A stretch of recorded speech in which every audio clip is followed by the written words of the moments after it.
अगला सीएम कौन?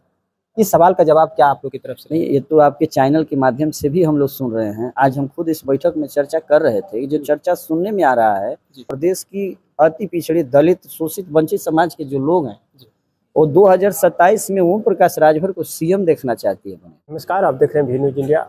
आपको बता दूं कि इस समय जिला देवरिया में उपस्थित हूं और आज जो बैठक हुई भाजपा पार्टी की, आइए खास बात करते हैं।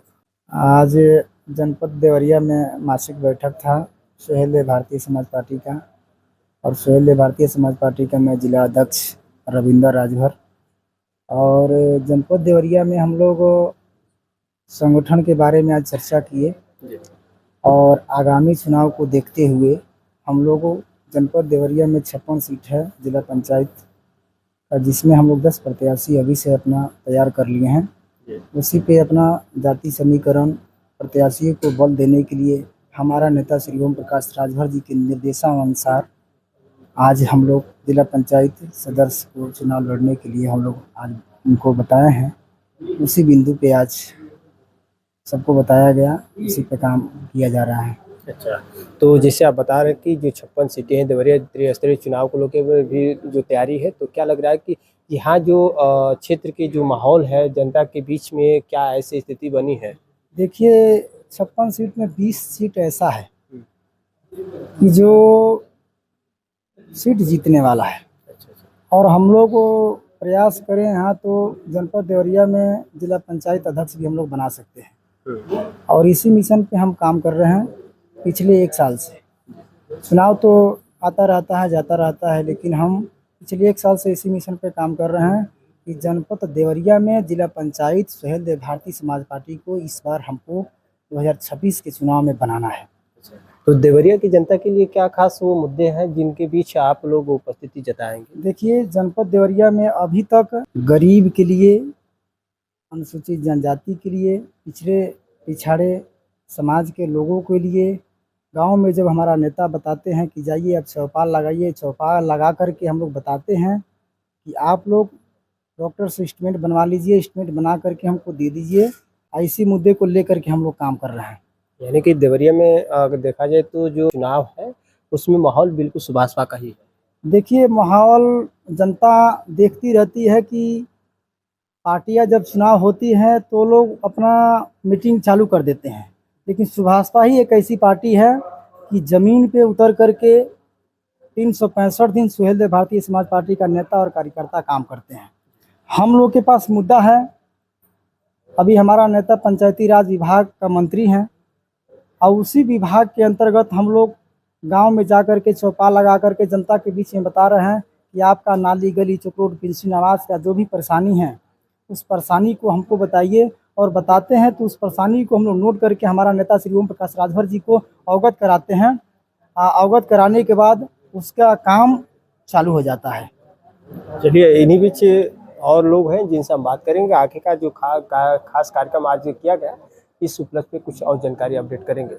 आज जो कार्यक्रम किया गया इसको लेकर क्या बताना चाहिए? देखिए, हमारे भारतीय समाज पार्टी के ही संविधान में लिखा है कि संगठन को मजबूत करने के लिए हर 5 तारीख को जिले की समीक्षा बैठक होती है। इसी क्रम में हम आज देवरिया में अपने संगठन की समीक्षा हेतु बैठक किए थे, जिसमें पूरे जनपद देवरिया के सक्रिय पदाधिकारी बैठक में शामिल हुए और उनके संगठन की समीक्षा की। देखा जाए तो चुनाव त्रिस्तरीय भी नजदीक आ रहे हैं, उनको लेकर क्या तैयारी है? त्रिस्तरीय पंचायत चुनाव के लिए पूरी भरपूर तैयारी है। भारतीय समाज पार्टी इस चुनाव को सेमीफाइनल मान करके तैयारी कर रही है, और ये तैयारी भरपूर मात्रा में तैयारी होगी। जिस क्रम में भारतीय समाज पार्टी तैयारी बनाई है कि बलिया और मऊ, गाजीपुर में हम चेयरमैन बनाएंगे, तो चेयरमैन की लाइन में हम देवरिया को खड़ा करना चाहते हैं। क्या पीला गमछा हर क्षेत्रों में नजर आएगा? हर क्षेत्रों में। अब आपको क्या लग रहा है, जहाँ देखिए वहाँ भी पीला गमछा, ओम प्रकाश राजभर जिंदाबाद, भारतीय समाज पार्टी जिंदाबाद। सारे लोग, हर समाज के लोग जुड़ते जा रहे हैं और भारतीय समाज पार्टी के कारोबार को आगे बढ़ाते जा रहे हैं। इन्हीं बीच कई ऐसे भी विपक्ष के नेता हैं जो अभी भी कई दावे ठोक रहे हैं जो भाजपा पार्टी को लेकर कि जो इस त्रिस्तरीय चुनाव है, या फिर कह लिया जाए जो 27 का विधानसभा का जो चुनाव है, उससे पहले काफी लोगों का दावा भी है। देखिए पत्रकार महोदय, आप लोग हर लोगों के बीच में जाते हैं, और मेरा मानना है कि जो विरोधी किस्म के लोग हैं उनका काम ही है विरोध करना, बढ़ती हुई लोकप्रियता के को देख करके घबरा जाना। जिस तरह से कि आज पूरे उत्तर प्रदेश नहीं है, पूरे भारत में कह लीजिए, आज जिस तरह से लोकप्रियता भारतीय समाज पार्टी के आदरणीय हम लोगों के नेता माननीय ओम प्रकाश राजभर जी की जो लोकप्रियता बढ़ती जा रही है, वंचित, पिछड़ा, शोषित और अल्पसंख्यक समाज के लोग उनको अपने कंधे पर बैठा करके ओम प्रकाश राजभर जिंदाबाद, ओम प्रकाश राजभर संघर्ष करो, हम तुम्हारे साथ हैं, ये अगर आवाज़ विरोधी के कान में जाएगी तो घबराएंगे नहीं, और जब घबराएंगे तो विरोधाभास करेंगे ही करेंगे। एक और बात है, जैसे कि आप लोग का जो चुनाव की तैयारी है त्रिस्तरीय पंचायती चुनाव को लेकर, लेकिन उससे पहले एक बिहार का भी चुनाव है जिसमें काफ़ी ये सीटों को भी आकलन किया जा रहा है कि सुभाष वहाँ अपने दम पे चुनाव लड़ेगी, इसका सच्चाई क्या है? नहीं जी, आप तो सही कह रहे हैं। उत्तर प्रदेश के साथ साथ ये पड़ोसी हमारा राज्य है बिहार, और बिहार में कहीं ना कहीं उत्तर प्रदेश से ज़्यादा गर्मी बिहार में देखने को मिल रही है। और बिहार में जिस तरह से माननीय नेताजी ने 29 सीटों पर दावा ठोका है तो गलत नहीं ठोके हैं।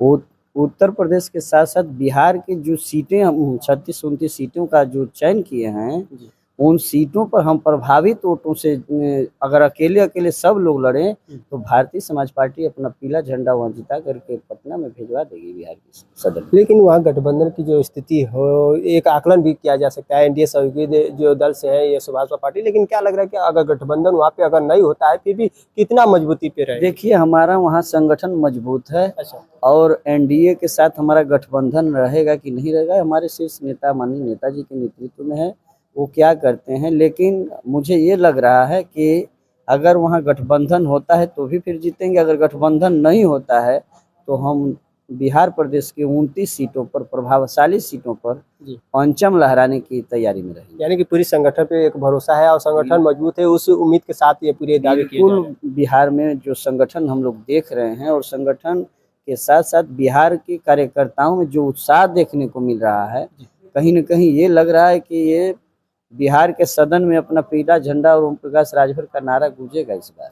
एक और चेहरा जैसे कि यूपी में देखा जा रहा है और बात भी चल रही है कि अगला सीएम कौन, इस सवाल का जवाब क्या आप लोग की तरफ से? नहीं, ये तो आपके चैनल के माध्यम से भी हम लोग सुन रहे हैं। आज हम खुद इस बैठक में चर्चा कर रहे थे, जो चर्चा सुनने में आ रहा है कि अगर हमारा इसी तरह कारवां चलता रहा तो प्रदेश की अति पिछड़े, दलित, शोषित, वंचित समाज के जो लोग हैं वो 2027 में ओम प्रकाश राजभर को सीएम देखना चाहती है बने। यानी कि पूरी तरह एक उम्मीद और आशा के साथ ये चेहरा को उतारने की बिल्कुल भारतीय समाज पार्टी का एक कार्यकर्ता सीएम बनाने की ललकार के लिए लाइन में खड़ा होकर के ओम प्रकाश राजभर जी की अनुयायी बन करके कह रहा है कि 27 का सीएम ओम प्रकाश राजभर को बनना चाहिए।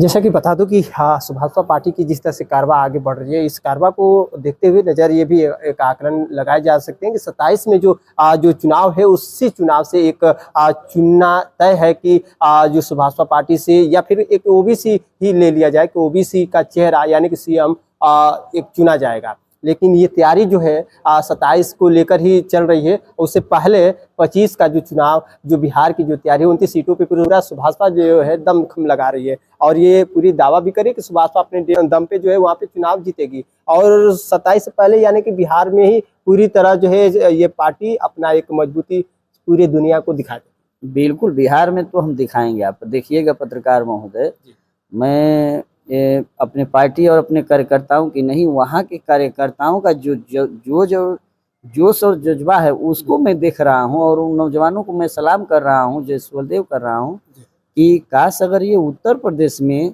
अगर वो जज्बा मिला होता तो 10 साल पहले ही शासन सत्ता में शामिल हो गए होते और अब तक उत्तर प्रदेश के मुख्यमंत्री माननीय ओम प्रकाश राजभर जी होते। चलिए, बहुत बहुत धन्यवाद खास जानकारी के लिए, भी मीडिया पे जुड़े रहने के लिए। खास ये तस्वीरें बीमलेस कुमार के साथ। नमस्कार।